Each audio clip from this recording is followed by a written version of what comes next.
সবাই কেমন আছো? আশা করি ভালো আছো। তো গোপোষণা তোমাদের গুড মর্নিং জানিয়ে দিল, দেখে নাও।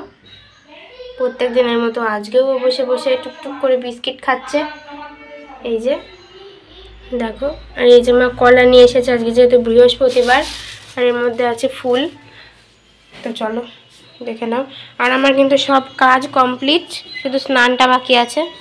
তো গাইস, আমরা চলে গিয়েছিলাম গান শুনতে, ভজন আরতি শুনতে। আমার কীর্তন হোক বা ভজন আরতি হোক বা যেটাই হোক না কেন, আমার এই ধরনের গান শুনতে খুব ভালো লাগে। যেখানেই হয় চলে যাই, কাছে পিঠে হলে যাই, কিন্তু দূরে হলে তো যেতে পারি না, তবে আমি চলে যাই। তো দেখো সুন্দর গান হচ্ছিল, আমার মনটা ওখানটাতেই পড়েছিল। আমার মনে হচ্ছিল যে ওদের সাথে গিয়ে একটু নেচে আসি, কিন্তু অত ভিড়ের মধ্যে, এই গরমের মধ্যে নাচ করতে গেলে তো শরীর খারাপ করবে, তাতে আবার ওদের ভিতরে এসেছি, তার জন্য আর গেলাম না বন্ধুরা। তো সবাই কি সুন্দর নাচ করছে দেখো। আর আমাদের কদমতলাতেও এবছর হবে আশা করি, কারণ প্রত্যেক বছর যখন হয় এবছরও হবে। আর এবছর হলে তো আমাদের কদমতলায় ভীষণই মজা হবে, কারণ আমাদের কদমতলায় যখন হয় তখন আমরা ভীষণ মজা করি। তো তোমরা একটু দেখে নাও কীর্তনটা।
ঠাকুর আমার বৈষ্ণব ঠাকুরের ঠাকুর আমার বৈষ্ণব ঠাকুরের ঠাকুর আমার বৈষ্ণব কলি ভাবে তরাইতে আর কেহ না,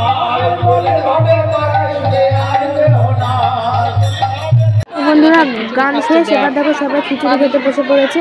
আমি খাবো না করছিলাম, তবু আমার একটা বান্ধবী আমাকে জোর করে বসিয়ে এক চিমটি খাইয়েছিল।